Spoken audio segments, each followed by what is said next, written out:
They. Or stick to the rules of limits of people there, Yeah. definitely more. Anti-fusionist. Oh god, my pen's broken.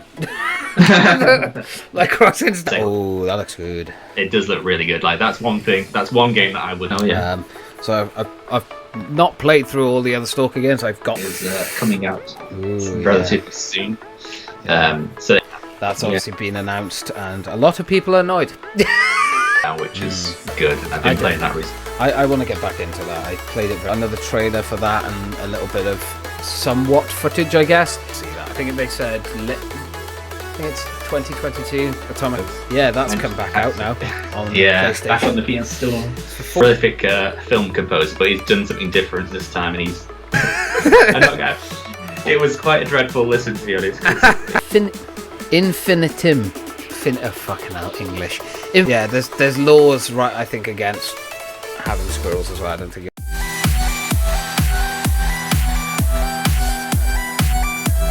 Well, hello there, everybody, and welcome back to the Mind of a Madness podcast with myself and the wonderful. There he is, Sean. Look at that face. Sean. Look, there he is. Look at that face. Beautiful face that it is. How are you doing, friend? How's your week's been? Yes, I'm doing all right. Week's been pretty good. Just been trying to plan some things for the summer, and try and get out of the darkness that is. The darkness.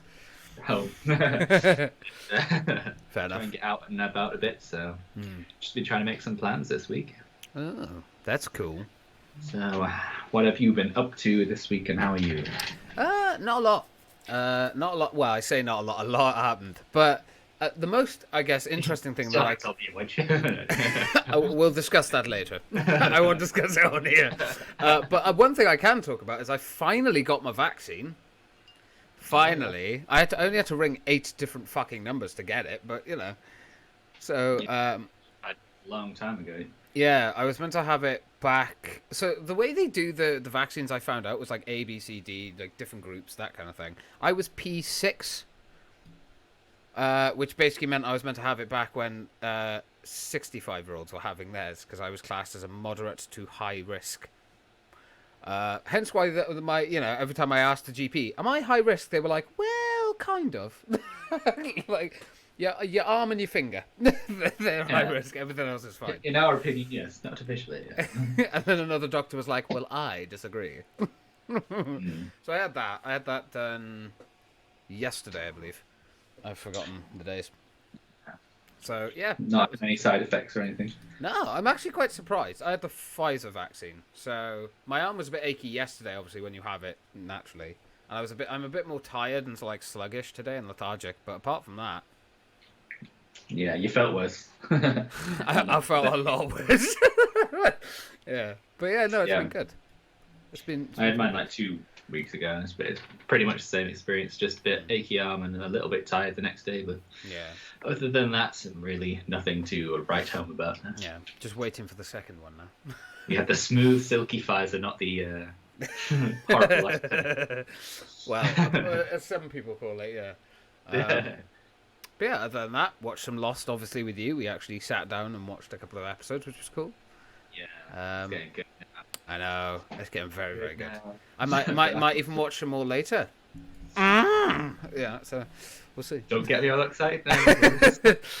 hey, yeah, I got nothing to do. But yes. So, on that note, then, shall we get straight into the news as we normally do?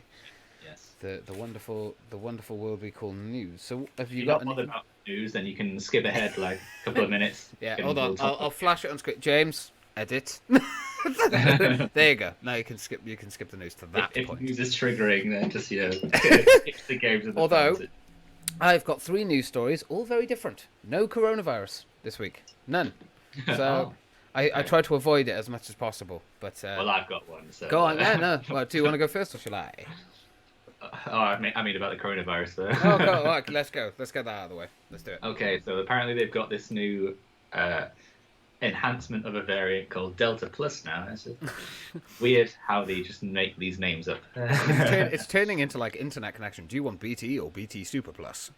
So this variant is like obviously spreading amongst the unvaccinated people, and they're all like getting up in arms about it. But like, it's a bit like we need to just learn to live with it now, because the bulk of people have been vaccinated, including us. Low risk, well, high risk, but I don't know what I am. You don't know what you are. I'll go with low risk. That's fine. So it's just like, I don't know. What are your opinions on the like lockdown being extended? Oh, fucking ridiculous! Restrictions being extended. It's ridiculous. I talked to my auntie about this. Actually, we had a good conversation, a good chat about it. And I think it's stupid. I think it's absolutely ridiculous. I understand where the scientists are... I think we talked about this briefly last time. It's like, I understand where they're coming from, being like, well, leave it another month and you'll definitely be okay. Mate, it doesn't matter how long you're going to leave it. It's not going anywhere, okay? It's like the flu. It's going to be around for a while. We'll have a yearly vaccine for it. Get over yourself. I understand that that might be quite controversial to some people, because it's like, well, what are you saying? Like, just let people die from it if they get it. And it's like, I'm sorry, if people die from it, 20,000 people die of the flu every year. Yeah. No one talks about that, though, do they? And it's like, you're just making a big fucking stink about this because of the fact that it's new. It's a new thing. In 3 or 4 years' time, you won't even fucking remember it. Or you'll remember it and go, it was the year that was just completely fucked. It was like just one more month. We're all like on a deathbed. Yeah, but yeah, in my opinion, I think they should just open up. Still keep the masks, still keep social distancing if you need to, but yeah, pretty much now it's just going to be well, everyone can already pretty much do whatever the hell they want now anyway. So there hasn't really been, if they can't exactly put another tough restriction in place because people aren't going to follow it. No, exactly. People are sick of listening as well. Need data as well. Like they need to release their frames of data, and like how they organize things and like judge what to do with certain numbers. That it's like we start to need a bit of evidence rather than Boris says you should stay at home. Well, I think you should stay at home. I think it's a risky world out there. Yeah, it is a risky world, Boris, mostly because your decision making. But Sturgeon says Manchester people aren't allowed to go to Scotland, right? Okay, but the other way around is okay. Yeah. I don't know. It's definitely become very muddy, doesn't it? Like, certain places doing their own things. I know Wales and England are quite similar. Yeah. Not 100% similar, but I know Mark Drakeford said we're not copying England, but we are very similar to what they're doing. Theatres and music venues have like set up a legal legislation against the government to ask like, why are we still being penalised after all this time when everywhere else can open? Like, we can still open in a secure way as well. But you're not going to let us, so.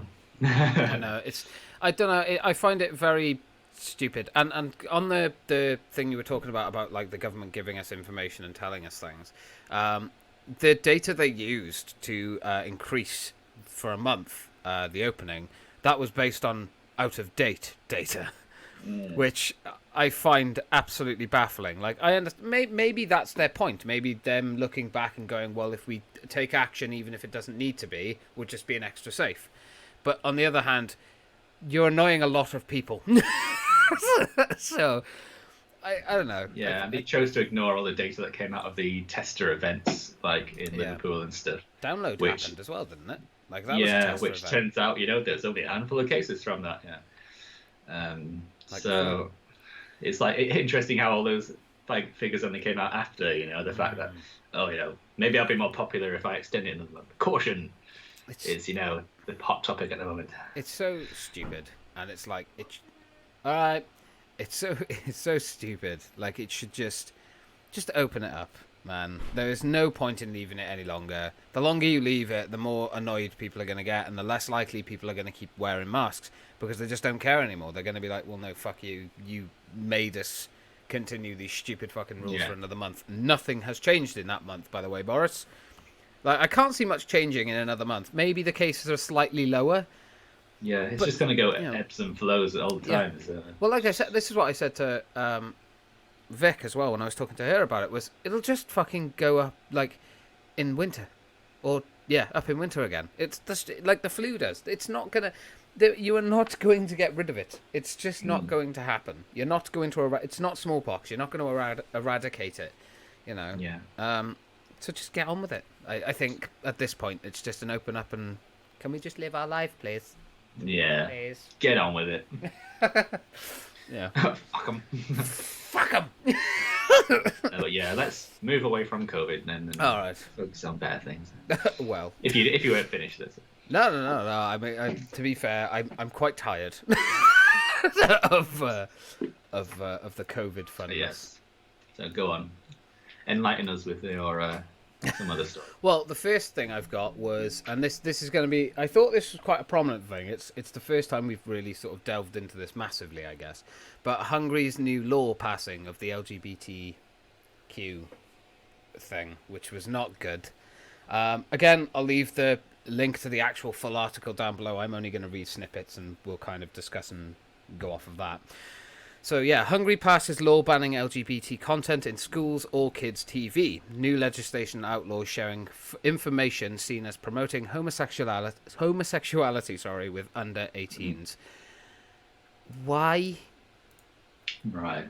I don't get this, like, at all. Why is this a thing?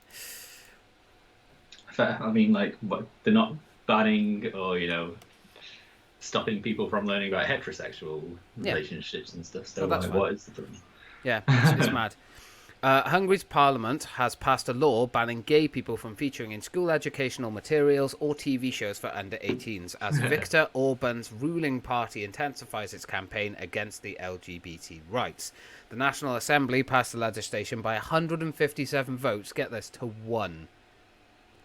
After MPs in the ruling Fidesz's, I can't pronounce Hungarian words, sorry, party ignored a last-minute plea by one of Europe's leading human rights officials to abandon the plan as, quote, an affront against the rights and identities of LGBTI persons, end quote.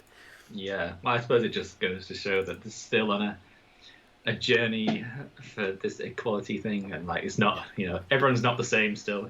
Yeah, a lot of the different times cultures are viewing people differently all the time. I mean, look at Russia. Russia's like the head of it. I think they've still got, like, you go to jail if you're found to be gay, which is absolutely abhorrent, just disgusting. 2 more little sections. The Hungarian legislation outlaws sharing information with under 18s that the government considers to be promoting homosexuality or gender change. Why? My biggest thing is, isn't that going to cause more issues? Isn't that more dangerous? Because you're basically promoting these young people and kids and stuff, that, oh, well, I feel like I'm more the other gender, or maybe I'm non-binary, whatever. I still feel like I need to be educated on non-binary personally, but, I think, I don't see, if it's not hurting anyone else, let people do what they want. And at the end of the day, seeing a gay person on TV is not going to suddenly make your child go, I like dick now, if they're a bloke, and if they're a girl, like, I know what I'll lick. It just comes across really, really ridiculous that these things still exist in this day. Yeah, I mean, definitely with the having gay people on the educational things, that's just ridiculous. Like, it doesn't matter, what preference they have if they're teaching your children, the next generation.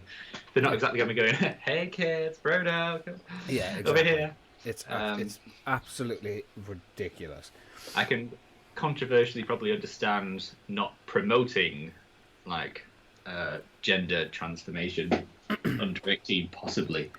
If it's like an issue there with tons of kids trying to do it when they're like not ready, then they're having to reassign themselves backwards and stuff like that. Yeah, like detransitioning and stuff. I can understand, like, not promoting it, but it shouldn't be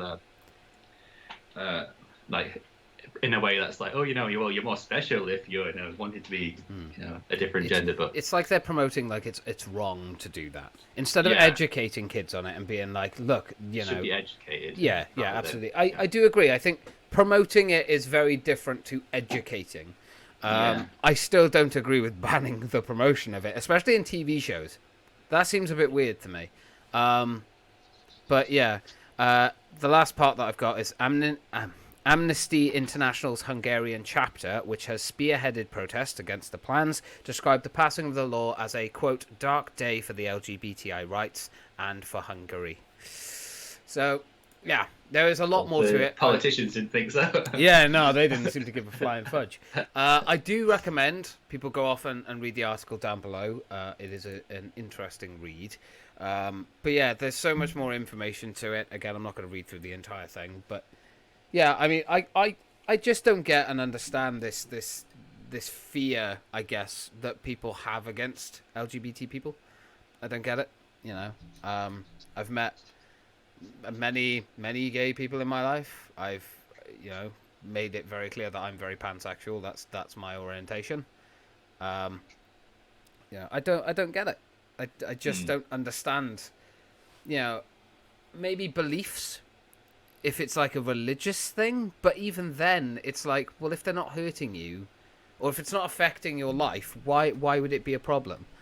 Yeah, it shouldn't be. It just I do agree with you. Archaic. I do sort of agree with you on the promoting thing. Like, if they were pushing it towards them and being like, look, are you this?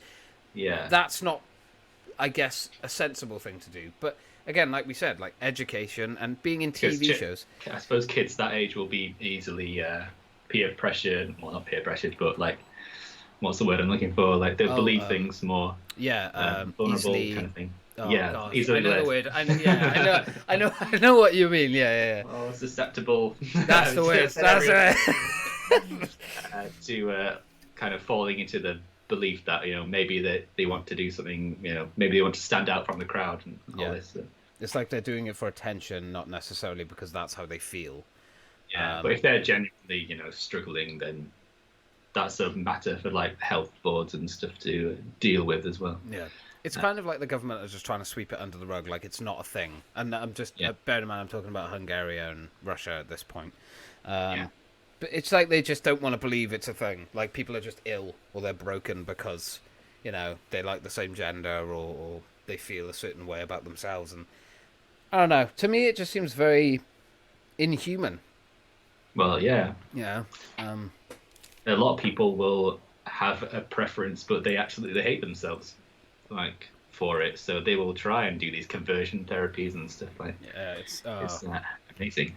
One of the I remember, one of the episodes to a show that I've talked about on here before, Haunted. I believe it's on series 2. That it's a story about a gay man who's in a very Christian family, and he got sent to a conversion camp, and the stuff they did to him is, you can't even speak about. It's horrifying. But it's like, it's ironic, the stuff they do in these camps as well. And I'm obviously not speaking on all camps at this point. I've only got that one story to go off of. But just from that story alone, the stuff they did, it's ironic how they're trying to convert someone using the methods they use. I found it very strange. Yeah. It's not great. Not great, Hungary. You should be doing better than that. Come on, you're part of the EU.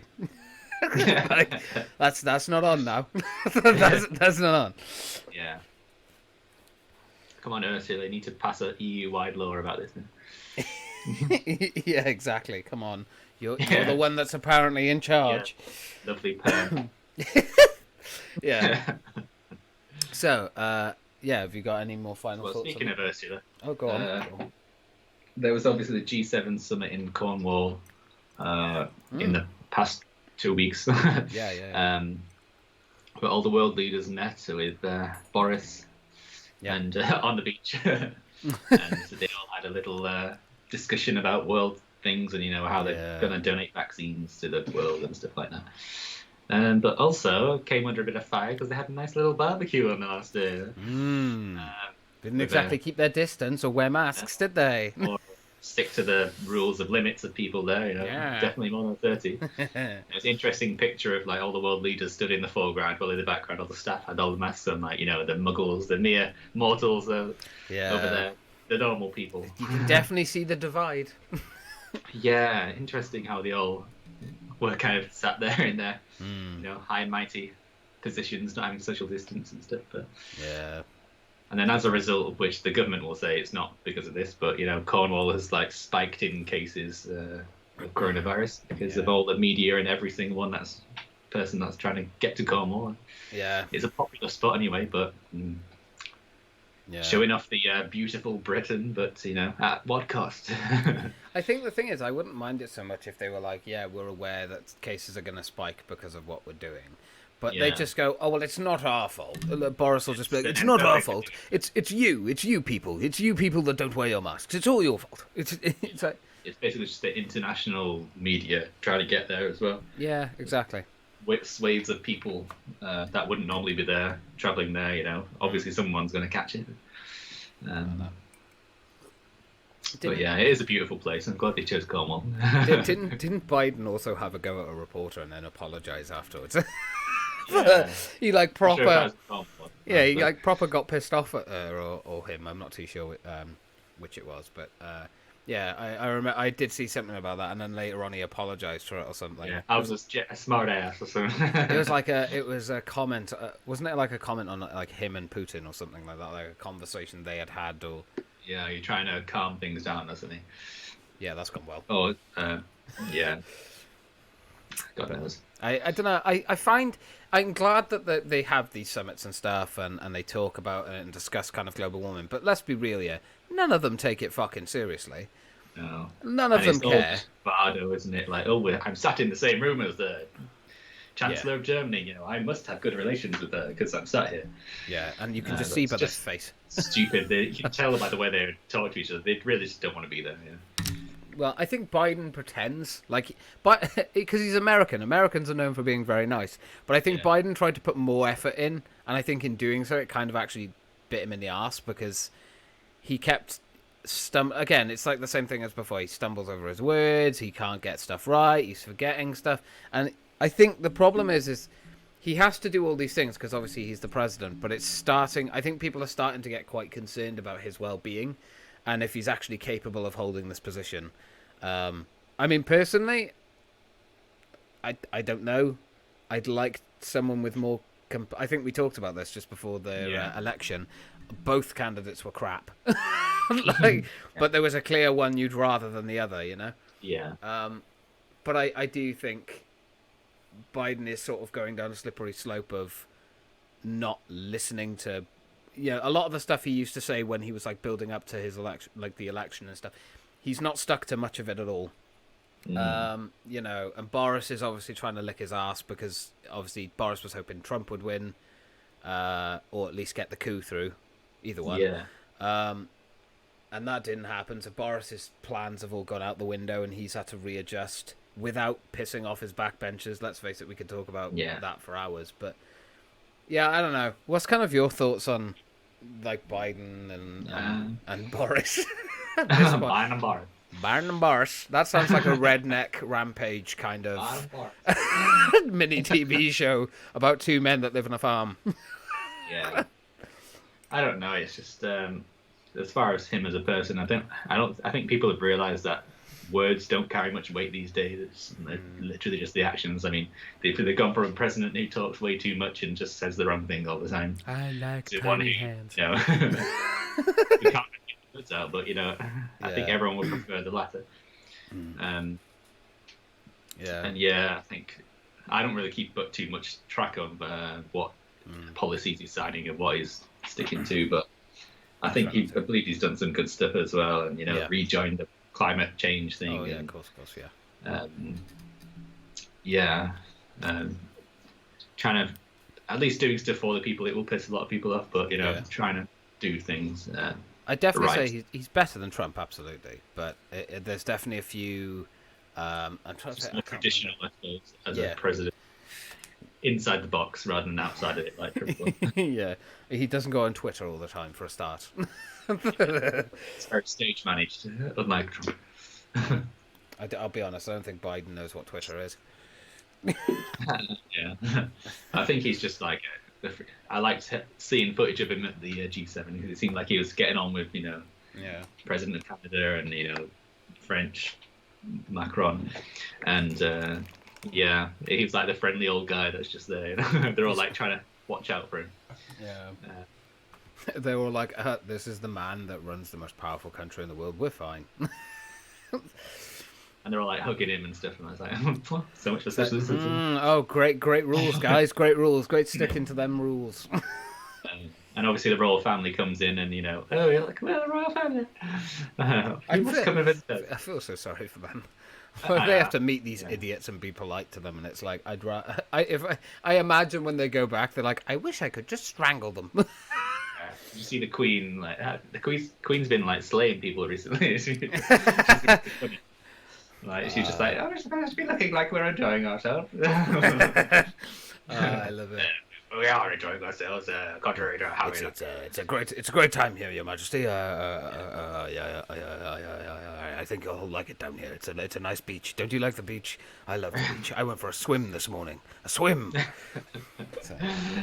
With my budgie smugglers on. But with my budgie smugglers. Brilliant. I had to cut that cake with a ceremonial sword. She looked fucking very uncomfortable. Like, poor fucker was like trying to cut it, and it was like holding it like. She's not got the same strength as she used to, I guess.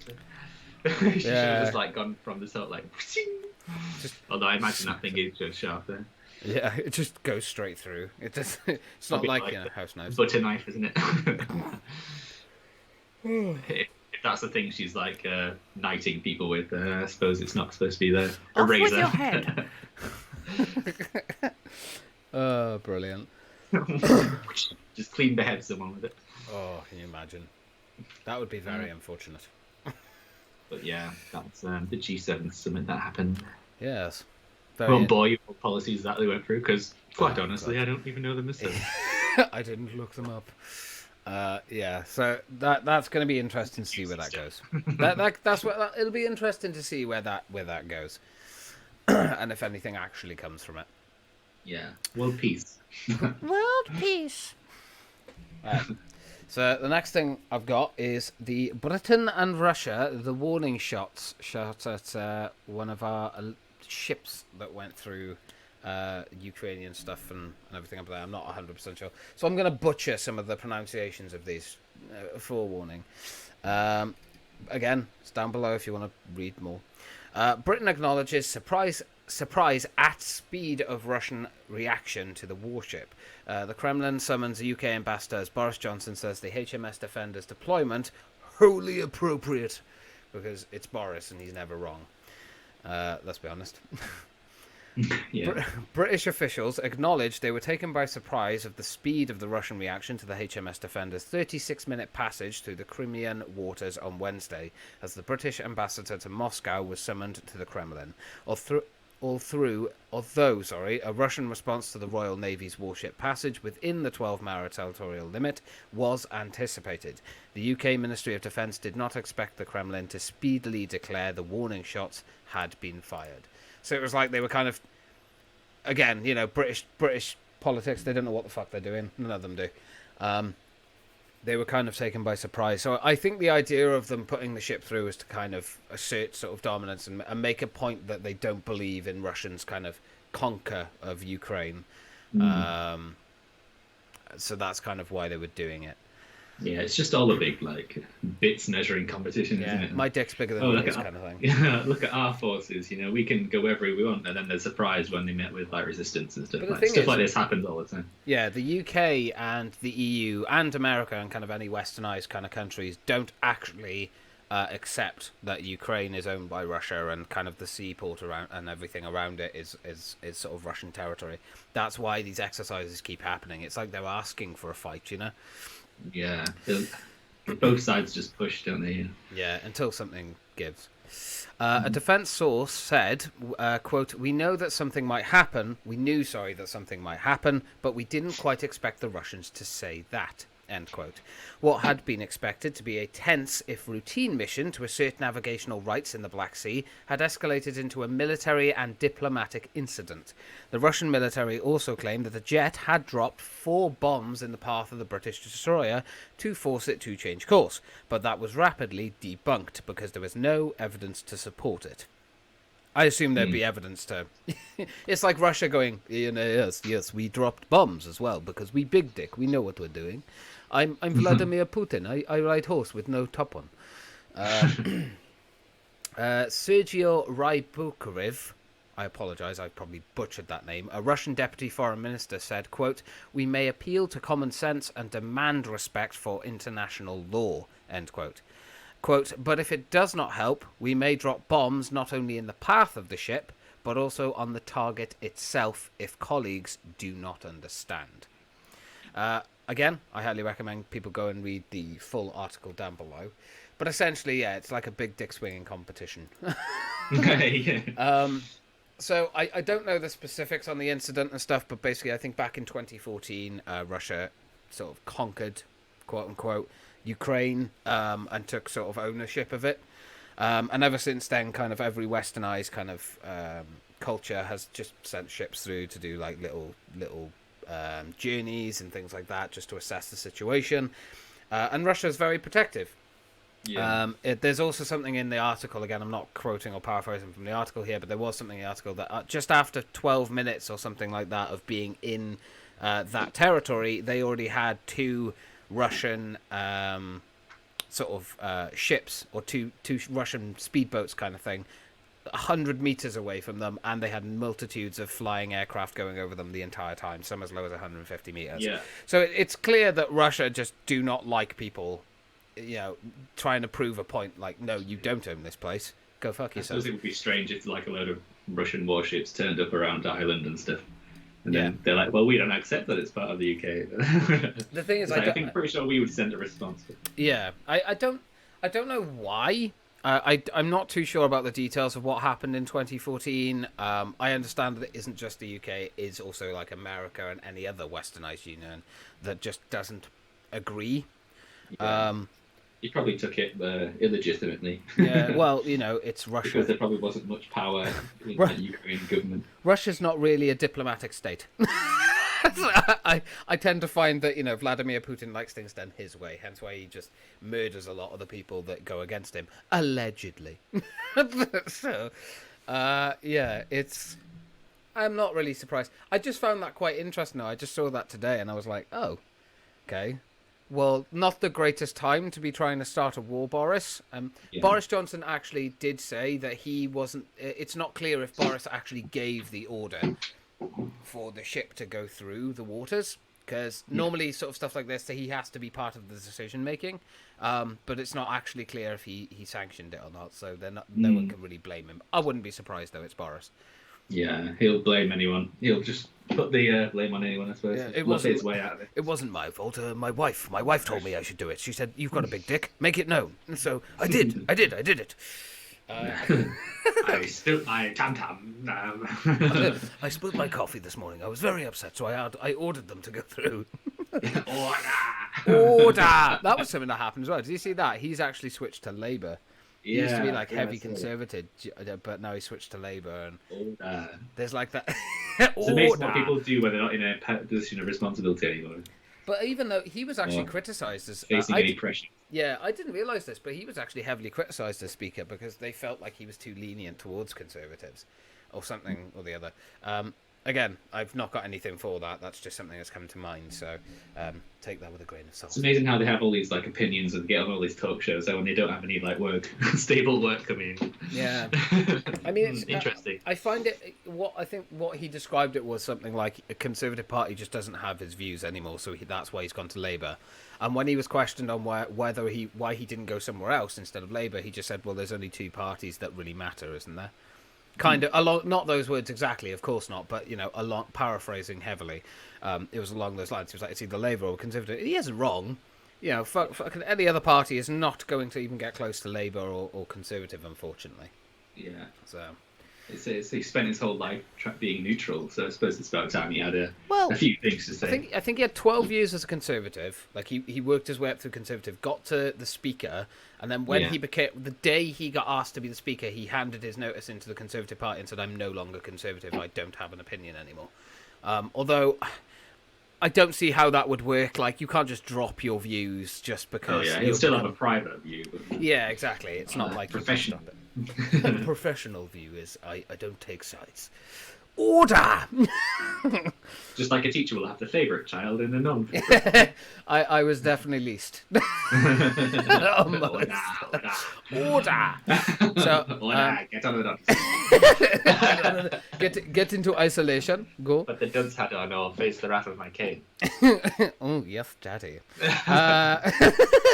Right, so I only have one more story for the news, and then we'll move on to something a little more cheerful. Yes, but it is McAfee. John McAfee, the man that created the entire McAfee antivirus, was found dead in his Spanish prison. For those of you who are not aware, there's plenty of really, really good videos on YouTube and documentaries about this man. Like his life is insanity.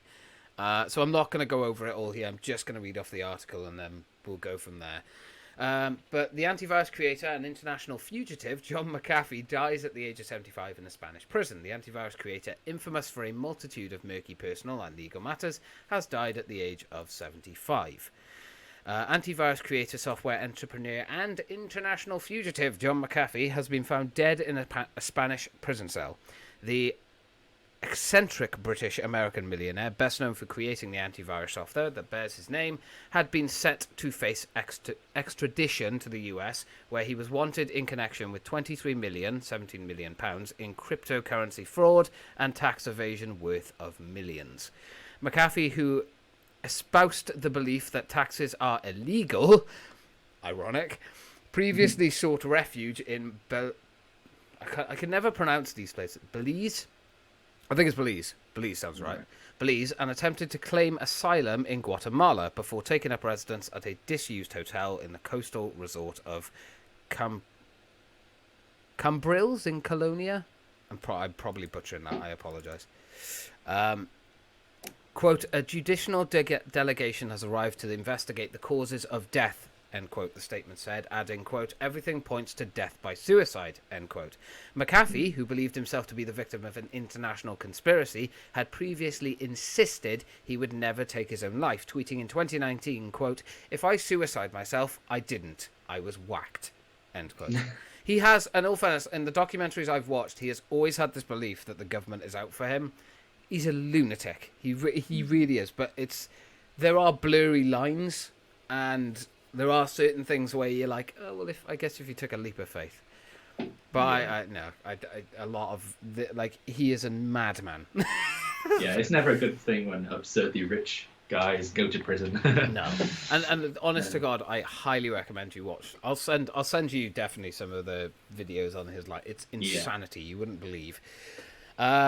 But yeah, to end it, he launched an unsuccessful campaigns to become president of the United States in 2016 and 2020 amid his mounting legal problems. Last year, the US Justice Department announced charges against McAfee for, quote, tax evasion and willful failure to file tax returns, end quote, while the Securities and Exchange Commissions charged him with illicitly pocketing $23 million from cryptocurrency promotions. So the guy was in a lot of trouble. Yeah. But he keeps your computer down, good safe. Well, it's not his company anymore. It wasn't. He signed off, I think, in 2004, and or like in the late 90s, sorry, and got like millions for it. But yeah, interesting guy. After he left his own software company and went off to do his own thing with drugs and hookers. So. Yeah, I mean, what's kind of your take on that? Do you find that suspicious? Not obviously from what you know of him, the fact that he's just turned up dead all of a sudden, or do you think he genuinely just killed himself? You can't turn up dead unless you're alive when you go to sleep. You can't be dead. You can't go to bed alive and then wake up dead. Motherfucker, you can go to bed if you go dead and then you wake up dead. Hey, David Copperfield. Yeah, it's just. Always, it just reminds me of Epstein there. A bit, rich guys don't get that far in life without making a few enemies. Prison is not a good place with a lack of security, ironically. To be when you're an insanely rich guy with no power anymore. So yeah, it's a bit suspicious, but at the end of the day, is it surprising? Probably not. No. I think I'd agree. I would say he probably did kill himself, but he's obviously made it out as, before he's left his honest to God, like some of these his life is ridiculous. He was involved in like a murder charge back in 2012 for like his neighbor randomly died after poisoning McAfee's dogs. Right. He died the next day. That's ironic. So it's like there's just loads of little things that he's done that just don't add up, don't make any sense. So yeah, I wouldn't be surprised if he took his own life. But I mean, who knows? I mean, he does, but can't really ask him. Now we just need to wait for Ghislaine Maxwell to do the same. Yeah, probably. Not that we'd ever wish it on anyone, but of course, yeah. I'd much rather she got justice served first than whatever happens to happens. But yeah, that is the end of the news segment, I believe. Yes. Now, shall we move on to the beefy games section? Oh, yes. Let's move on to some beefy boy games. So do you want to start with E3, or should we do the games that we've been playing first? We can start with E3. We'll just go some of the highlights, I suppose. So, again, the E3 is a fucking huge thing, and there was loads of stuff, hours and hours of footage. So we have just picked out a few games. We'll discuss them, kind of talk about what we think's coming, and then go from there. Otherwise, we will be here all day. So, a big one from Nintendo is obviously Breath of the Wild 2, which is going to be coming out at some point. I've played the first one. It's a very beautiful game. It's spawned lots of kind of spin-off style ones, like with the same kind of cartoony style. But yeah, a lot of people will be really excited about that one. And yeah, I can imagine. Nintendo will surely be still selling it in 10 years for full price. Yeah, because Nintendo don't like being nice to their fans. Yeah. So it's obviously going to be walking in the same footsteps as Breath of the Wild 1, with the open world kind of Witcher-esque style gameplay, RPG. Yeah. So different than the older ones, but it was a huge hit. With a Nintendo, so yeah, I played a little bit of Breath of the Wild 1, but I didn't have a Switch for very long. I gave it to Vic. Not because I didn't enjoy the Switch, by the way. I actually did. That was the only handheld console I'd ever had on Nintendo that I liked. I mean, I had like Nintendo DSs and stuff, and not my thing. Yeah. But I genuinely enjoyed the Switch. Yeah, it's a really good game. Probably a bit repetitive and kind of. If it was a Ubisoft that made it, then it's a typical Ubisoft game. But because it had that really nice style, it was beautiful and it ran so well on the Switch. I think people overlooked a little bit of that. Yeah, because it's basically find a watchtower, do the dungeons, and it's like basic Ubisoft formula. Yeah. But yeah, there's puzzles and stuff in there as well, which is really good. Mm-hmm. Yeah. Do you want to go with one? I can do. So I'll go with a bit of a different turn. The Guardians of the Galaxy, a hack and slash beat 'em up kind of version coming out soon. It looks interesting. Gameplay looks promising. It is, yeah. Graphics, kind of dead. I won't lie. But I think, to be honest, going forward. Yeah, I mean, it looks really, really cool, and quite frankly, I'm hoping. I can't remember it again. We're not going into depth with all of them, but I can't remember if they said there is co-op. If there is co-op, that's awesome, but I know it is heavily single player. They have said it's a single player narrative driven game, isn't it? Yeah, I think you just play as Star-Lord, which was probably my one disappointment about it. Not that it's not cool to play as in, but I'd like to play as the main four, Do you know what my other big worry for this is? It's Square Enix. And look how they've look how they fucked Marvel. Like, that game has had so many. It still is. It's still having issues. But yeah, no. Staying on topic, I am looking forward to it. It looks very promising. Hopefully, when it comes out, it won't be disappointing, and it'll be, especially the fact that they have gone the single player route this time. I think that is definitely a strength for it. So the story looks like really good, and like all the choices you can make and the dialogue, and it looks like a proper Guardians of the Galaxy story, which is good. Lots of comedy, lots of action. Yeah, but they never stop talking. Yeah, the music as well. I'm sure that'll be a hit with everyone. They need to get the music right. If the music's not right, then that's already rough. Yeah, they've got the right vibes, the psychedelic kind of thing. How many pills have you taken before playing? Might need a few pills to get through it if it's anything like the Avengers. Yeah. But no, it's like fully what the Avengers probably should have been, the single player experience. Yeah. Absolutely. The thing is, I think single player is fine, and so is co-op is fine, just not live service. Like, you don't need live service. Has never been good for anything. But yeah. Next one. What's your next one? So Starfield, a very eagerly anticipated since it was shown the trailer. Yeah. Bethesda, a new IP that they're releasing in 2022.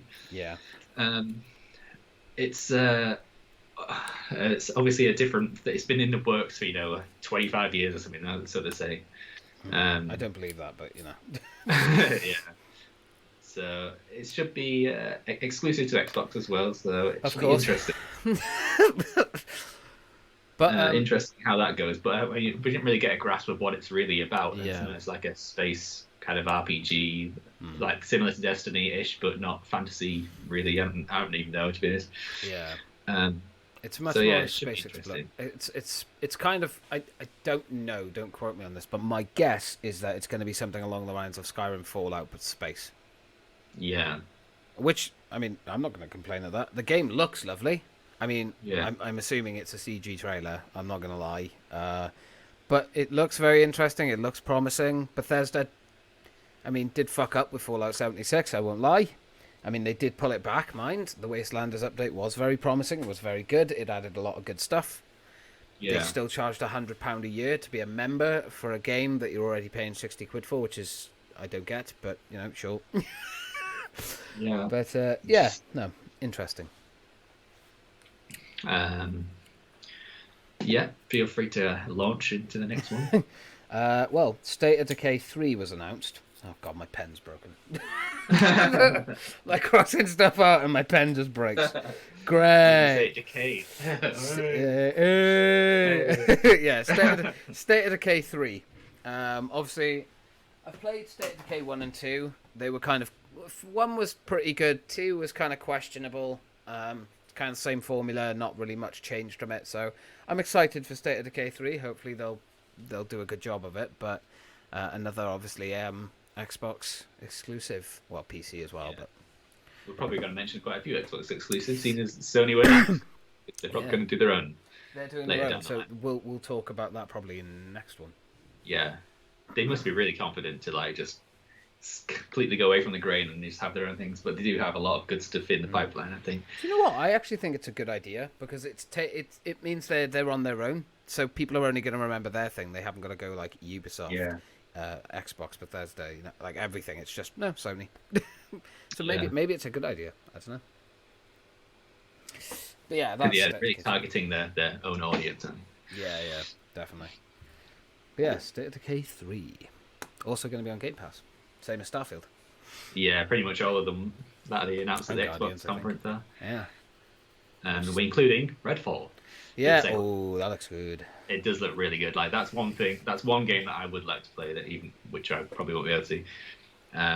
But 4-player looks like a co-op, open world vampire slaying game. Very Fortnite graphics. It looks like as well, like very cartoony for the characters. Yeah, definitely.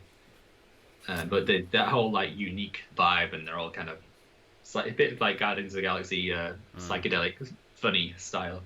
Yeah. And with the whole lore of the vampires and werewolves and whatever, then it should make for an interesting game. And just by looking at the image, you can any image from the game, you can just wanting to get to know these characters. I'm excited. Robot. It looks promising. So hopefully, yeah. Oh god, excuse me. Hopefully it'll be good. Yeah. Oh. So the other thing we actually got announced was Stalker 2. Oh yeah. So I've not played through all the other Stalker games. I've got them and I've played bits and bobs from both. They're okay. They're not great, but Stalker 2 looks interesting. Although I know there's been a lot of backlash on it because of for whatever reason. I think the hardcore fan base is like, you've changed it. So I don't know. What's kind of your thoughts on that? What do you think? I don't really have any. Yes, I don't care about that one, dude. Which is fair. There are games in there that we're not going to care about every single fucking game that comes up. But I think Stalker 2 looks interesting, to say the least. Yeah. Obviously, Rainbow Six Extraction is coming out relatively soon. So it looks very much like the little demo they did as part of Rainbow Six Siege. The Outbreak thing. Yeah. So you're going to be playing as the same characters, probably going to be the same engine. So yeah, I mean, people are excited about that. I'm excited about it, but I'm not, absolutely rushing to pre-order it. Yeah, I'm not going to buy it.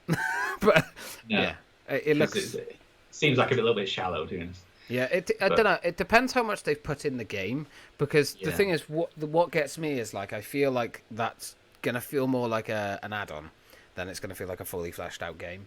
So yeah, exactly. That's what it is. That's what it is. But yeah, exactly. So I'm not sure if it'll probably be really good, but at the same time, is it worth paying the price they're asking for it? Probably not.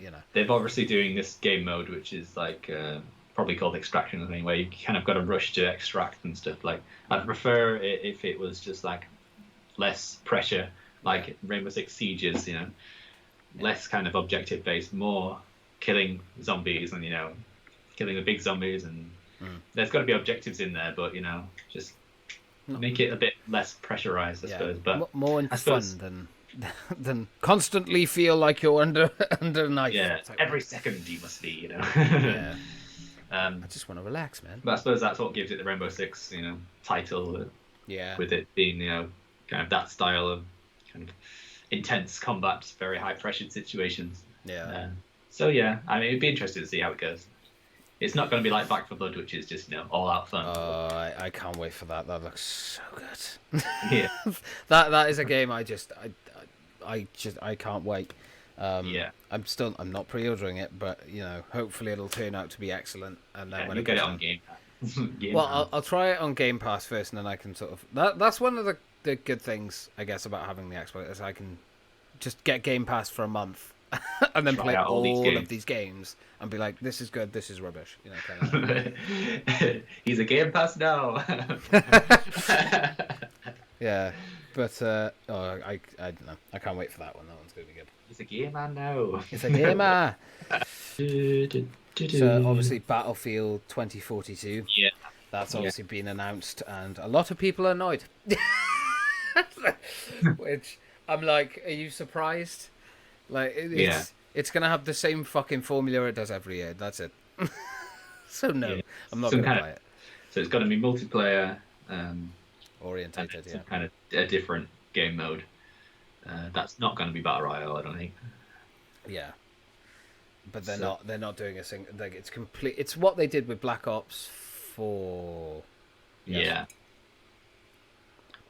Which is just ridiculous. No game should do that. You're basically asking yourself to be suicided at that point. Well, it is game suicide in a sense, because a lot of people like to have a single player experience, even if they don't really play it that much. It's like that thing to get excited about, isn't it? Yeah, it's laziness, and they're like, well, multiplayer's easier because then people just go in and fight each other. We don't really have to think of a story or flesh it out. And I imagine multiplayer games probably are single multiplayer games are probably cheaper as well to make, because you haven't got to have a script supervisor and stuff. They are telling a story in it, as far as I'm aware. There is a story, but it's being told through the season passes. I think the 4 season passes that they've got. I don't know. See, season passes, man. Just don't. It doesn't have the same weight as just releasing a story campaign. Don't do a season pass if all you're going to put in there is crappy pieces of junk that don't mean anything. Oh, your gun can look like this green turquoise color, like 12 other colors you're going to unlock later. It's like, no. That's not worth it. This is going to be the switch for Battlefield, I think. It's going to be like the either make or break that series. Yeah. Because if they do another Battlefield 5 and people are not going to be, impressed. No. And it's, I'm surprised. I was honestly surprised, well, kind of surprised to hear that they are so close to releasing this one. Yeah, I'll be honest. It didn't surprise me as much. I think 2 years ago it probably would have shocked me, but these days Call of Duty comes out every year. It's the same fucking thing, just reskinned. It's the same engine, reskinned. And it's like I don't see it changing anytime soon. Especially now, if Battlefield's going down the same road, then what's the point? Like, you know, they don't care. We're just going to get Battlefields every 2 years for the rest of our lives. Yeah, which is just put some effort into it, you know. Yeah. Or like wait another year, add a campaign. Yeah, don't just be like, oh, everything's futuristic now. Great. Give the game a bit of soul, a bit of heart. Yeah, like, you know, again, no hate towards developers, it's not their fault, but like clearly companies are just like, churn them out, we want more money. And games are just not the same, man.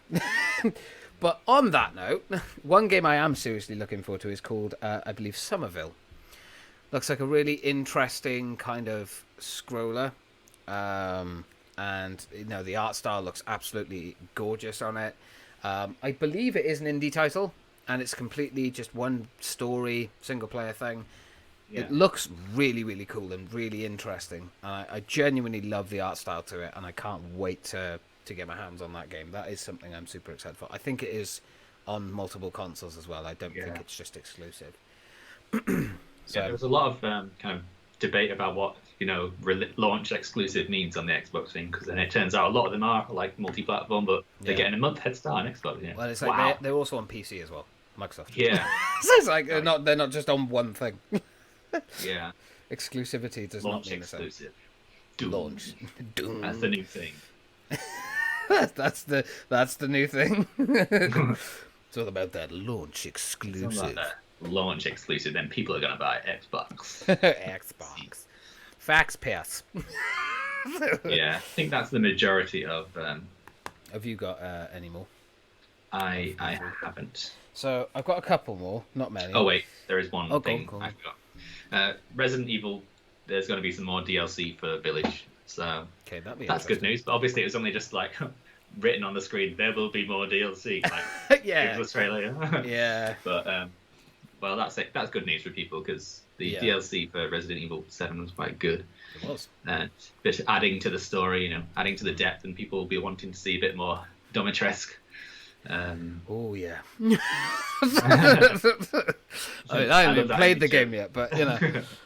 Of Lady Domitresque, but as, you know, the fucking monster from Resident Evil, Nemesis. Oh, yeah, I do. I have a Josh, the guy that was on the podcast with me before. I'm sure he won't mind me saying this. He's got Resi 8 and he's played through it and he loves the game and everything. But I wanted your opinion on this little side thing to go off on with mods for games. Like, we were talking about it and he was like, some mods are great, but he hates. And I'm believe it or not, you know, I know I have a filthy mind, but I'm kind of on the same line. People immediately, when that game came out, what do you think the first mod was? And then naked Demetresque and like skimpily dressed Demetresque. Yeah, it's like loads of different like really sexual stuff. A lot of people are like, well, they're not hurting anyone. What's kind of, and I agree with that. They're not hurting anybody, you know. Well, I mean, as soon as an image of her came up on screen, you know, a lot of, you know, young, mature gamers will have come up there. As long as the moment people saw him, it was just step on me. Yeah. I think it's pretty much mostly a meme at this point. There's probably very few people who are actually turned on by what she looks like, because I don't know about you, but yeah. I'll be 100% honest with you. I'd fuck it. I'd have that. But no, I've not. Pixels, but, pixels are not my thing, but you do you, man. Yeah, I know a lot of people like the anime and stuff. Well, but, yeah. I mean, I'm very much the thing of like, I mean, let's be real. I like sexy characters in games, right? It's not that I, beat my meat to them. It's just, I like all walks of life in them. It's a nice broad range, especially with Resident Evil, especially with Capcom. Let's say, actually, if you look at a lot of their gaming history, they do always have very skimpily clothed women. It's just what they've done. You're gonna be stuck with these characters for like 40 hours campaigns. You don't want them to be ugly bastards, do you? You want it to be. You want to look at them and be like, all right, that's nice. That's a nice tie. Or that looks badass as fuck. So I mean, no. I think my overall thing is, if you're not hurting anyone, who cares? Like, the naked thing's a bit too much. Yeah, if it's not your thing, that's absolutely fine. I understand, I get it, but it's what I said to Josh. I was like, well, it's not hurting anyone. Some people just like that stuff, and that's fine. That's okay. Yeah. I mean, it's funny, but it's like it is amusing. The fact that someone took the time to make it, just that says a lot about them. Take the fear factor out of it, to be honest. Yeah, you start watching it like, this is not what I expected. I didn't know. This was not her outfit in the trailers. But yeah. Winters. You useless man thing. Oh gosh, just keep insulting me. So yeah, on to a few quick fire ones. So you got Far Cry 6, obviously a little bit more. We got like a sort of cutscene for Far Cry 6, which, to be honest, I was quite disappointed by. I kind of thought we'd see a bit more. Again, graphics are kind of just what you'd expect from a Far Cry game. So I feel like they're hiding a lot because the game isn't ready. Yeah. That's my thought process. I think the game is very broken and they're probably not ready to show anything yet. Like the CGI trailer with Giancarlo, the very first thing they showed was like, oh my god, that's amazing. But, then you see his model in-game. Yeah. It's a bit like... It's like cheap... Like the actual thing, and then cheap Japanese remake. Like Keanu in Cyberpunk. It's not great. It's very washed out, and yeah. So I mean, hopefully they'll improve that. I'm a massive fan of Far Cry, and I am looking forward to it. But yeah, Fallout 76, Steel Rain, the next big thing that they've got coming for it. I'm not 100% sure what's actually involved in it. I don't know if you know any more about it. Are you excited? Because I know you played more 76 than I have. Yeah. I was in a weird position because I kind of started with 76, but I believe it's something to do with them going back to the previous games and different factions coming back into it, which is it's cool that they're expanding it, but it'll still always be a spin-off on it. Yeah, I think the thing is with Fallout 76, what I found is that it's a fun game to jump into occasionally, do a few missions, run around with friends, build your base up a little. I don't think it's a game. I'm updating it like constantly, which is good, but. I wouldn't see it as a game that I would play every day or like for long periods of time. It's like a game I jump in it occasionally. Like I've jumped in it with you a couple of times, like when I was trying to do the story to Wastelanders and you just kept standing behind the barmaid and crouching constantly or smacking her ass. It was hilarious. It really if I want to keep on playing it like after this point, I probably need a 60 frames update or some kind of backwards compatibility if they kind of long-term support it. Yeah. Although I don't know if they will. But hopefully, I hope so because they've done it for Elder Scrolls Online now, which is good, and I've been playing that recently. I want to get back into that. I played it very briefly in the past, but I'd love to get back into that. Don't do it because it keeps on crashing every fucking 5 minutes. It must have crashed 20 times as I was playing it. It's always when you're transferring, like traveling between sections. Not great. Yeah. So yeah, we also had Avatar. We got another trailer for that and a little bit of somewhat footage, I guess. I think I'm just kind of expecting a Ubisoft game, open world, go here, do this, check marker list kind of thing. But I'm looking forward to it.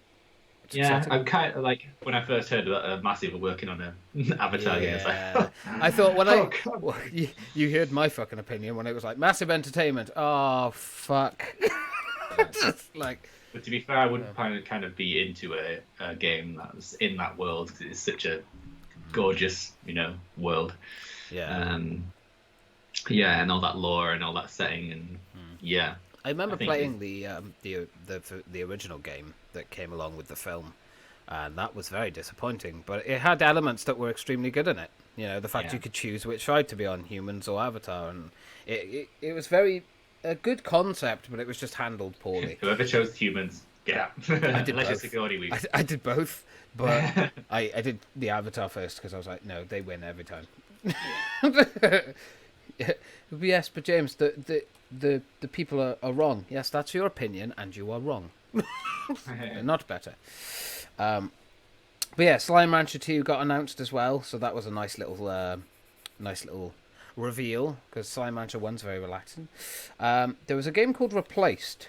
I believe that's what it was called anyway. I'm not too sure. Looks interesting. Yeah. I don't know. I think I can't remember. I think that might be the cyberpunky one, but I can't really remember. I'll be honest with you. Again, a lot of these I just wrote down the names and was like, it's kind of cool. Yeah. And then my final one is Atomic Heart. Now that is genuinely one I am interested in. But I don't know when we're going to see that. I think they said I think it's 2022. Atomic Heart is coming, so yeah. I don't know. Seems a lot of people are excited about Elden Ring as well. Oh yeah, the announcement for Elden Ring happened as well, and people were like losing their shit. Yeah. It's like, oh, you're doing the same thing you did with Cyberpunk then. You'll get disappointed. Yeah. Although people love the Souls games, don't they? Yeah. So, not my thing. Evidently. I mean, I tried to get there with Bloodborne, but yeah, Bloodborne's the only one I've ever got there with. Yeah. The other ones, no. It's like a niche.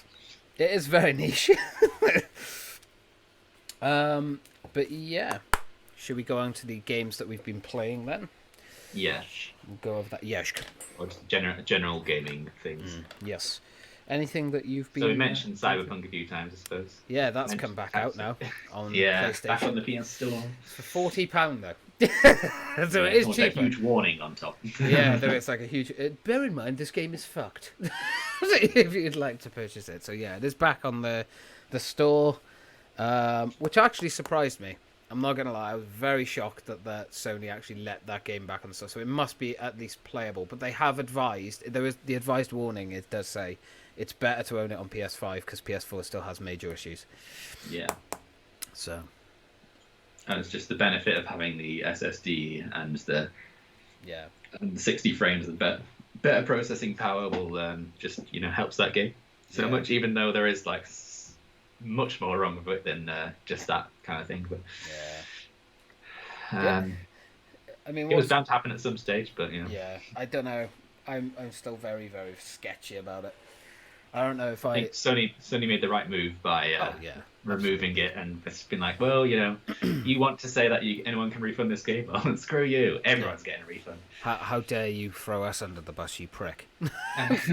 Yeah, did you see that investors are actually saying they want Yves Schmo and the CEO and the vice president to actually step down? Because of how serious this situation was, because they lied to investors as well, and that's the thing. Yeah. It wasn't just a case of they manipulated fans and released a game that was fundamentally broken. They lied to the investors, so they have no goodwill anymore.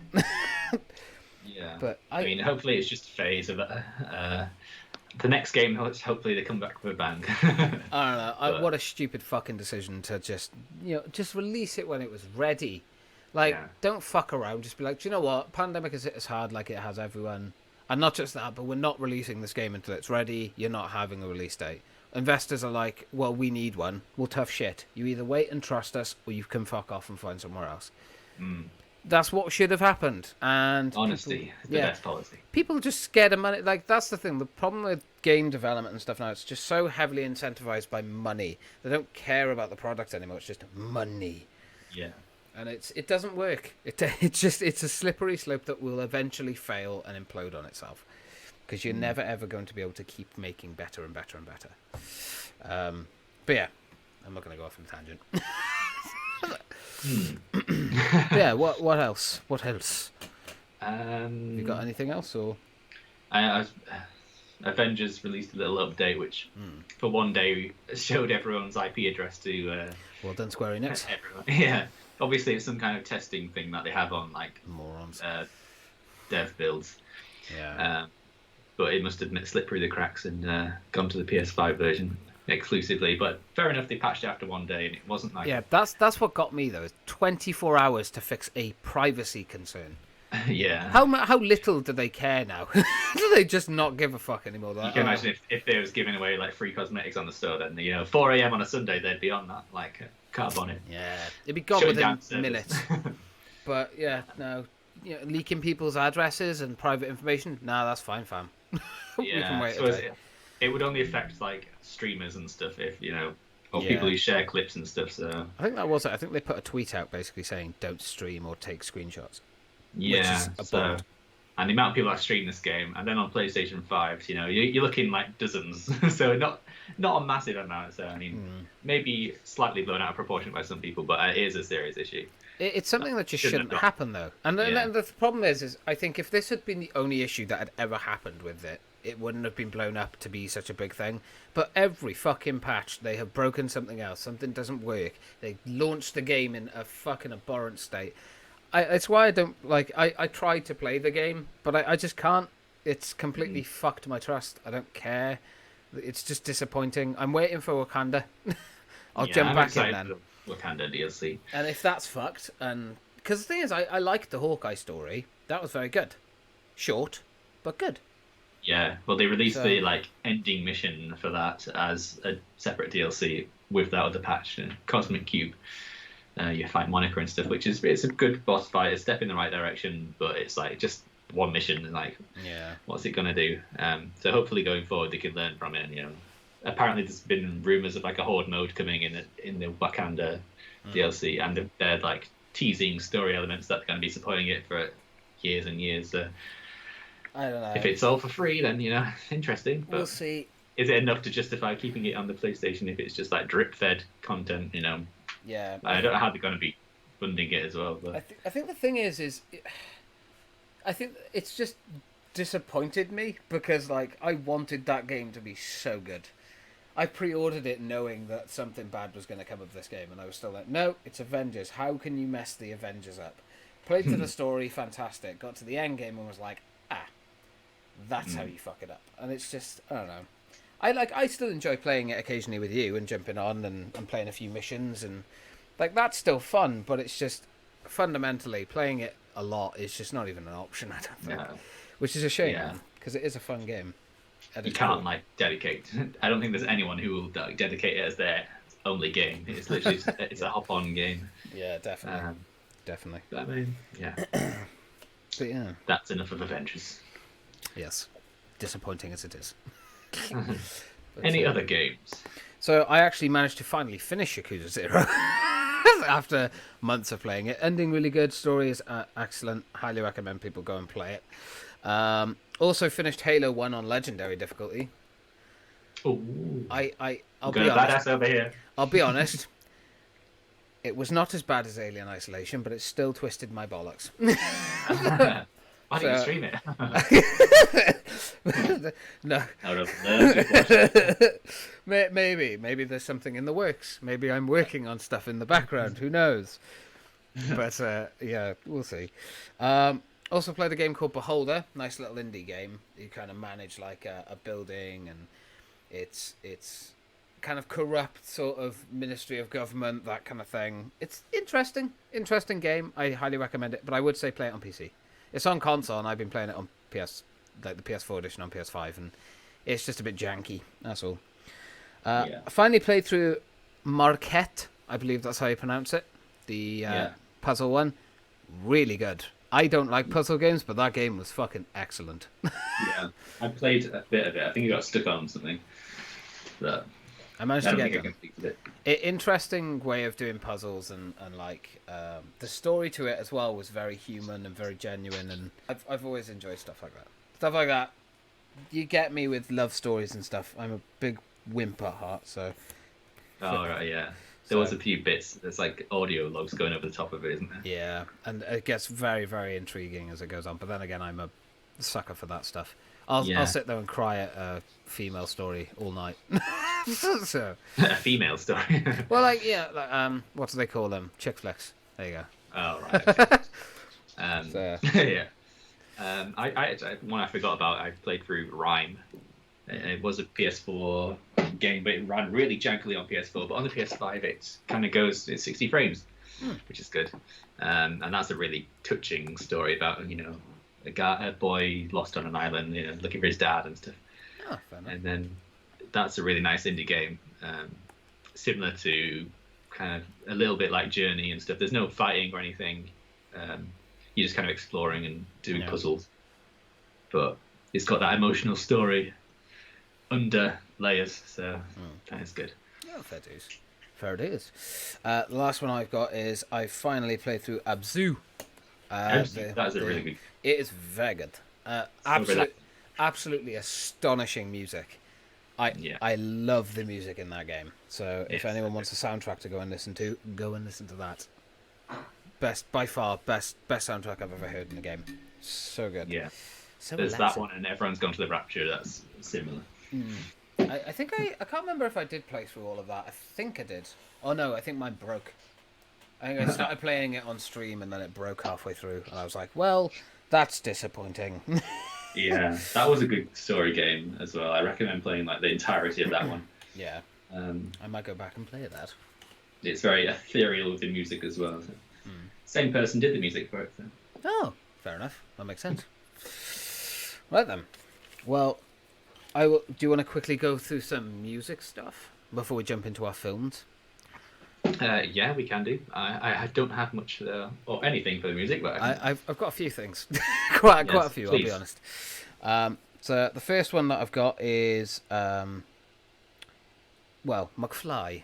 We brought them up last time, so I was like, I'm going to go back and listen to their Wonderland album. So really good album from my childhood.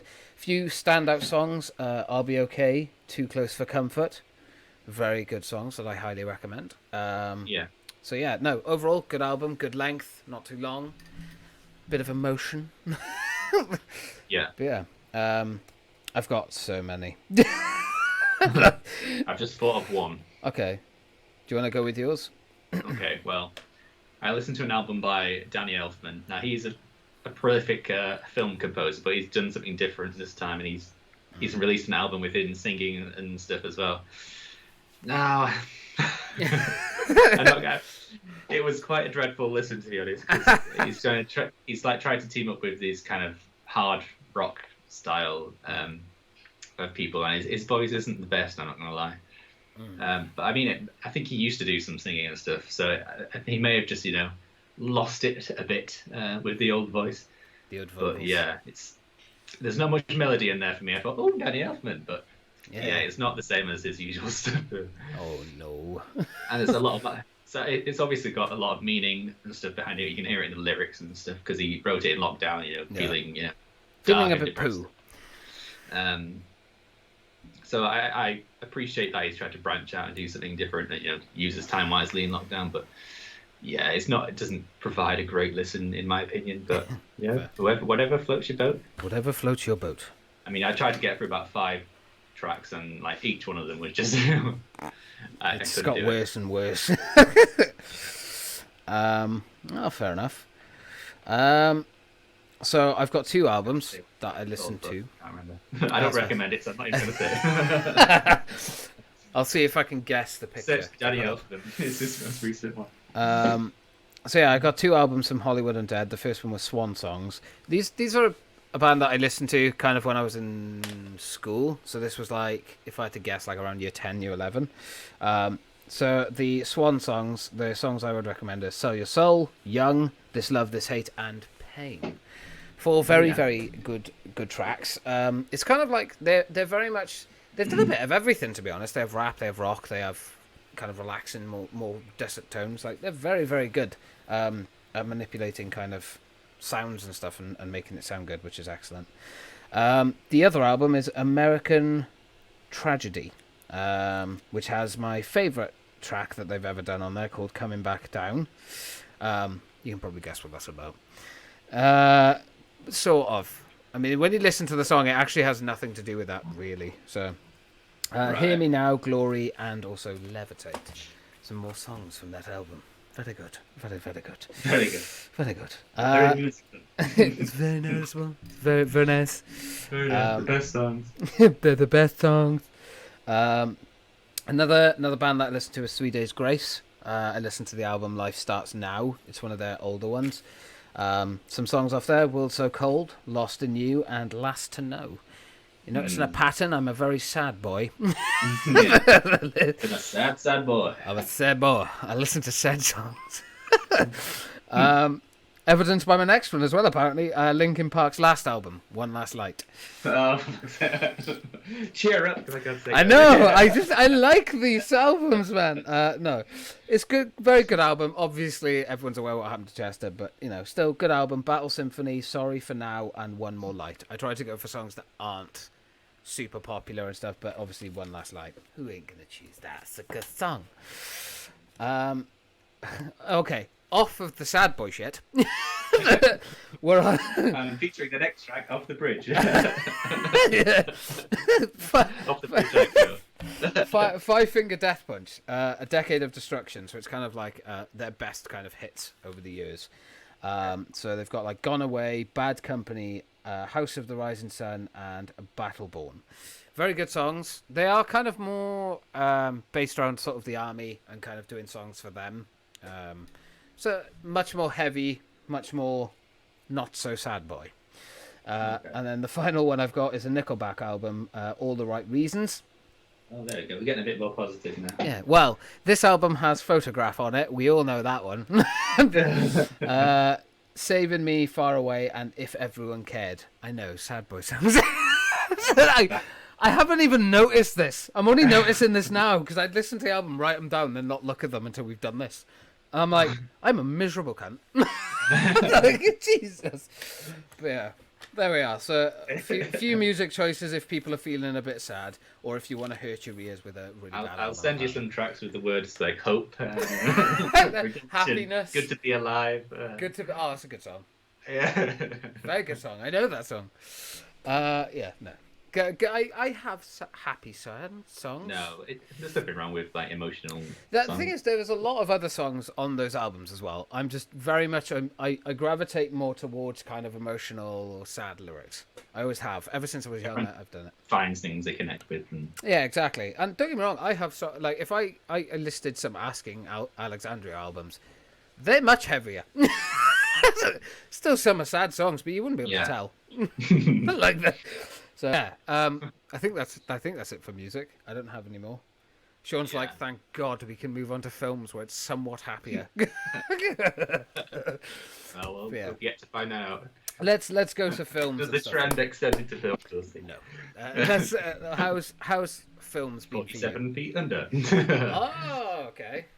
No, I watched a film called Awake. Oh, okay. No, that's one of the new ones on Netflix. Mm-hmm. It's basically about some kind of event that happens where people can't sleep anymore, but there is one girl that can sleep. So it's kind of a race against time to find a vaccine or ways of dealing with it. Which I was quite impressed by how they resolved it and how they got around it in the end. Like, what was the way was to get out of this, which is quite interesting. I'm glad they went that way rather than just doing this miracle vaccine. Yeah. So I was quite happy with it. It was a bit of a lull in the middle, which I kind of lost a bit of interest. But started good, ended good. Yeah. That's what you remember. Bit dragged in the middle. Bit dragged in the middle. Not the best actors, not the best budget, but it's very adequate. A definite standard Netflix film there. Ah, fair dues. Can't grumble too much of that then. Yeah, I watched a documentary about the London nail bomber.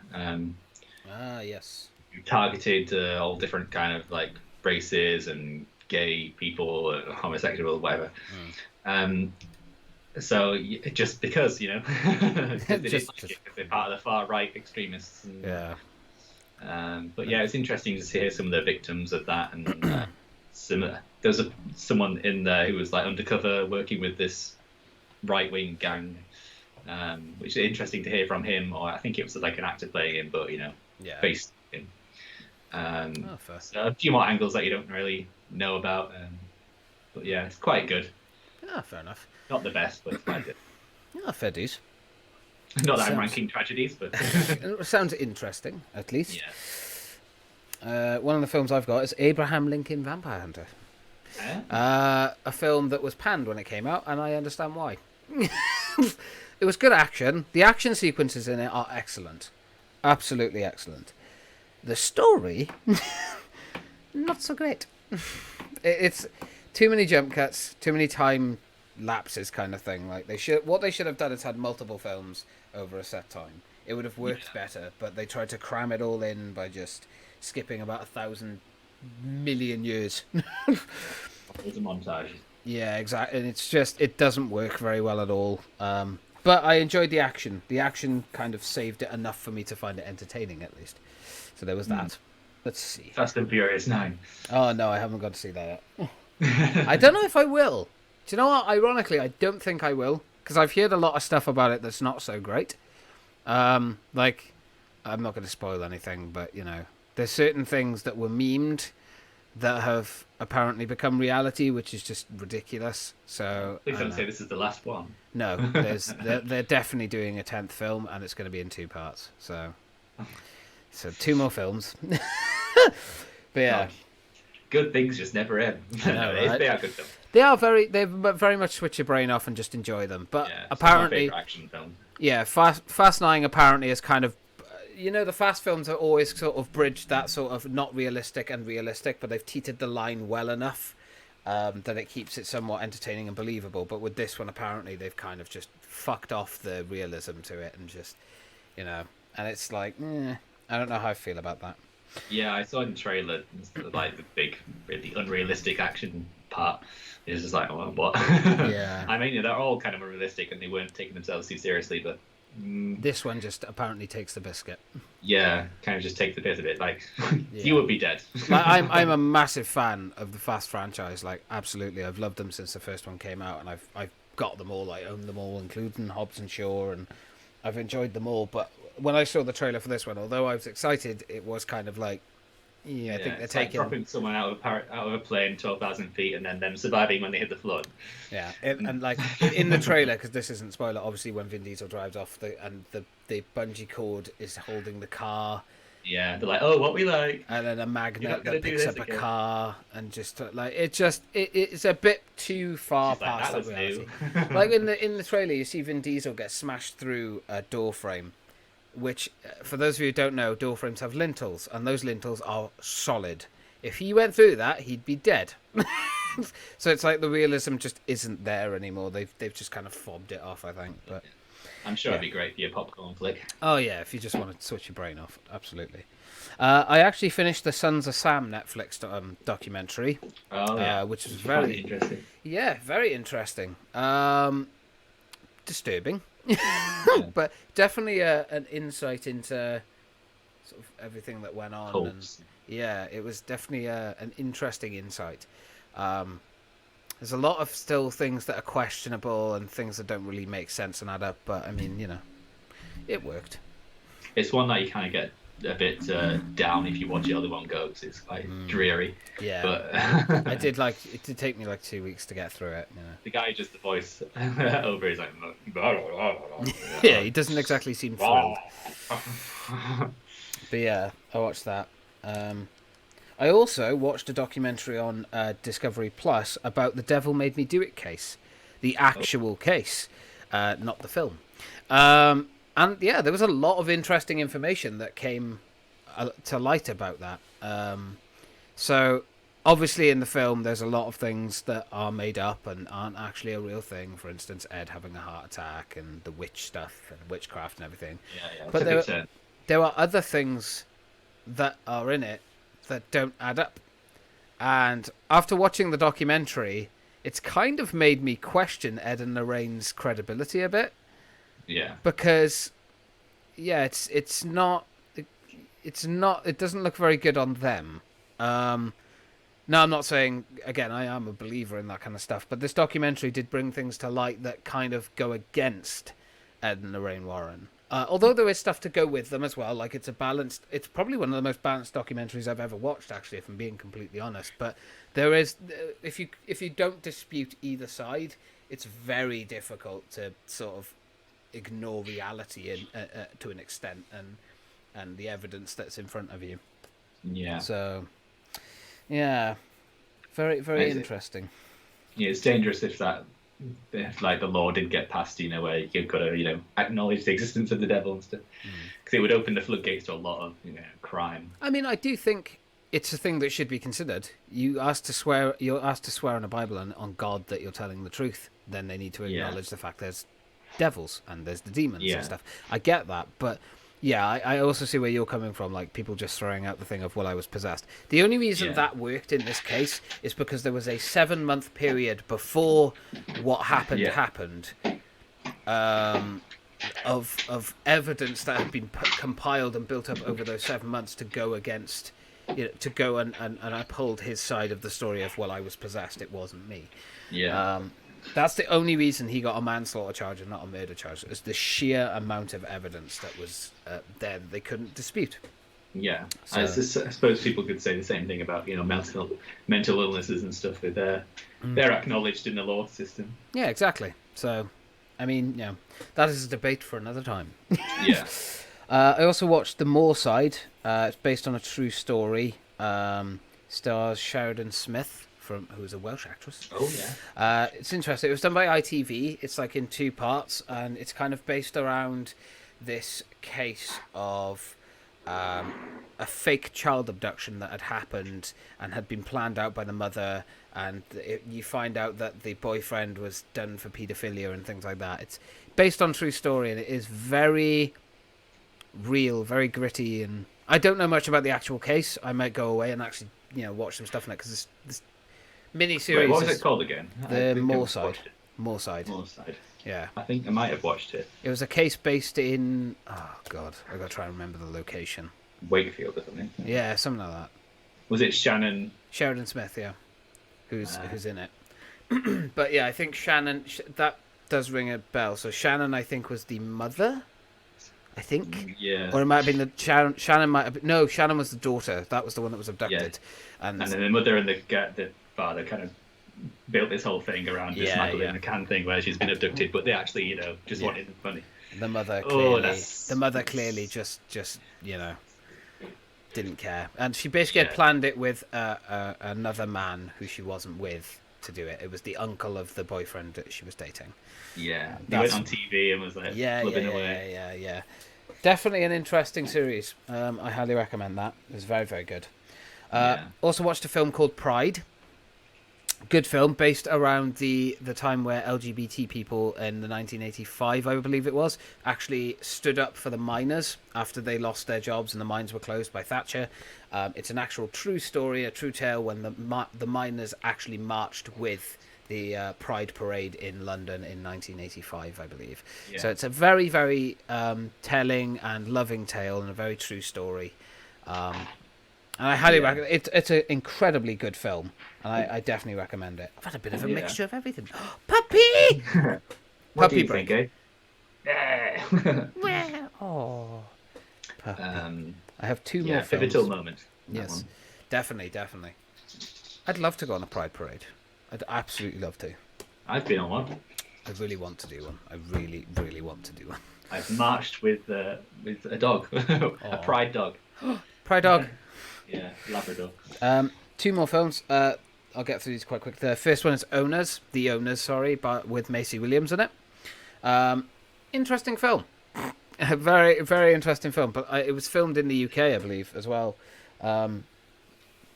It's a twist on the sort of break in and rob someone thing, but it switches around. So it's like the people they've broken into the house on end up turning on them, and that's where the horror comes from. Oh, is it that like trend of like basementing or something where they try and break into people's houses and like live there? Yeah. Well, they break into the house and their idea is to rob them. They then find out that there's a safe, but they don't know the combination, so they have to capture the 2 elderly people that live there. They capture them and they question them, and everything escalates massively. I don't want to spoil too much, but it is actually a pretty good horror film. I would call it more thriller personally, but it is very, very good. Very good film, and highly recommend it. And the last film I've got is one that's probably not very well known. Infinitum. Oh, fucking hell, English.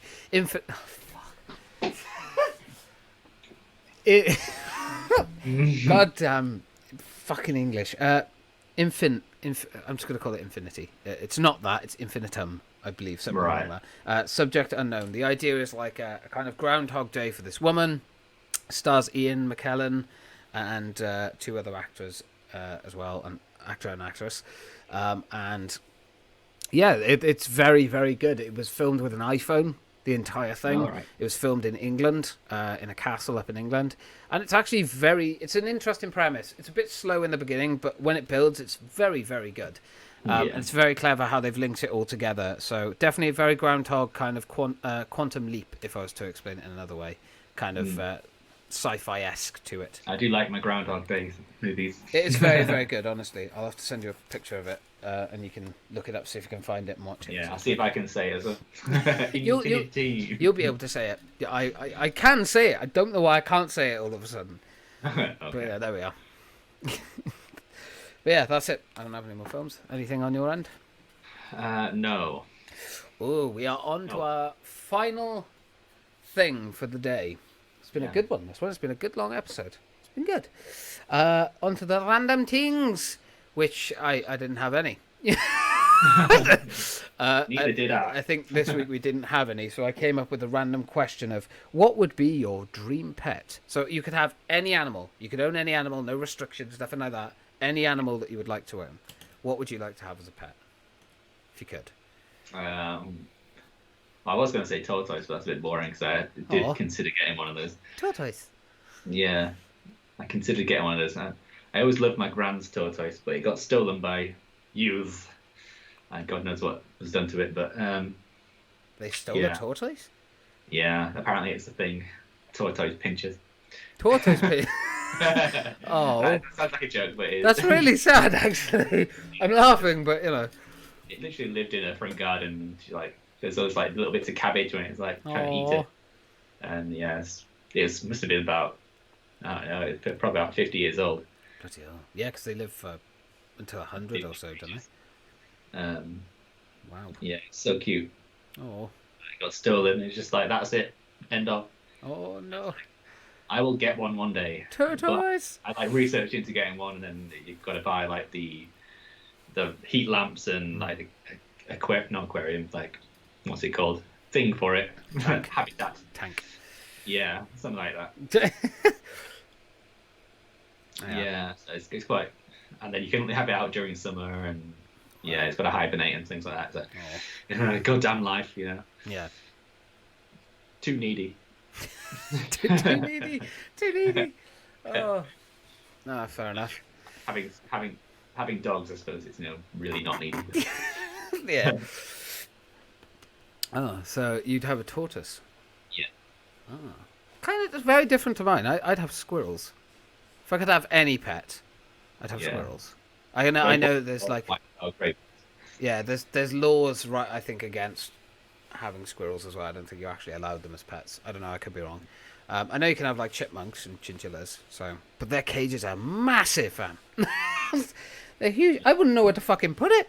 I don't have any room now. I still have boxes because I don't have room. Yeah. So, I went on a red squirrel tour on Anglesey because they don't have any grey squirrels there because they culled them all. Yeah. Which is something they don't talk about. The red squirrels took they're over. really proud of that. Yeah. But I suppose they are keeping the red squirrel population alive. Mm. But yeah, so lots of red squirrels in that town. I tell you what, I want to get gerbils again. I really, really want to get gerbils again. Cheap, easy to look after, and adorable. They only last a year. Yeah, I think the longest gerbil I actually had that lived for like 4 years and 9 months, which is unheard of for gerbils and rodents. Normally they're dead by 4. Not because you don't look after them, but just because rodents don't live very long. Yeah. I think that's the longest living gerbil I'd ever had, and I was like, Jesus Christ, this cunt doesn't want to give up. Yeah. By the end of it, he was riddled with arthritis. He was sitting there looking at me like, please, just end it. just end it now. Just makes me think of the horrible story I read when I was a student about someone deep frying a hamster. Just what? Awful. No! Who does that? What the fuck? Fucking drunk students. Drunk students? How the fuck did they get into university? Deep frying one or microwaving it. Oh, fucking hell. Sorry. Oh, I was just talking about my old pet gerbils, and you're like, mate, do you know you can deep fry them? Good, nice crispy. Oh, Christ. Oh! That's a big-ass chicken nugget. Oh. That's so I honestly, I've never understood how someone can hurt an animal, ever, in my life. And if they do, it's usually a bad sign of things to... I remember being over Vix at one point, and she has 4 dogs that run around your legs, and I accidentally clipped one of her dogs, and she yelped, and I was like, oh my God, I'm so sorry! I was like, give me here. Oh. It's so bad when they get under your feet and then you stand on them and you're like, oh no, what kind of mind I'm so sorry. What kind of mind? Don't hate me. What kind of mind do you have to deep fry a hamster? Seriously, what kind of mind? You must be so. Like, I think I'm fucked up. That's like another level. Oh, fucking hell. Yeah.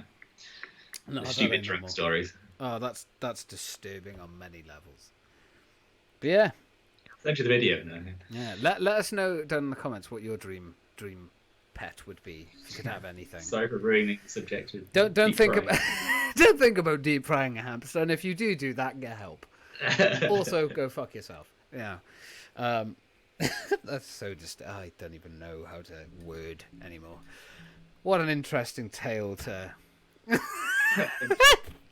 But yeah, thank you. That's the end of the podcast, I think. Unfortunately, we didn't have many random things this week. That's just how it is sometimes. But it's probably a blessing in disguise, because otherwise I think we'd be here for 2 hours. It's, again, been quite a long podcast, man. Fair dues. We had a good one. It was a good one this week. Impromptu, but good. Yes. So, yeah. Thank you very much, Sean, for doing the podcast with me. As always, it's been a pleasure. It's always fun. It brightens up my day. Aye. Brightens up my day as well. We have some funny tales and some sad boy songs. It's just that's what this podcast is now called. Yeah. But yeah, thank you to everyone who's watched or listened or however you enjoy the podcast, whether you watch it in one or watch it in multiple parts. And yeah, hope you all enjoyed it. It was fun to do. And again, you can always give us ideas down in the description below if you want to ever let us talk about stuff or any films or anything that you'd like us to discuss. We're always open to suggestions. Yes, if anything, it would help. At this point. But yeah, thank you very much, everyone, for watching. And we shall see you in the next one. Peace out. Peace out, home dog.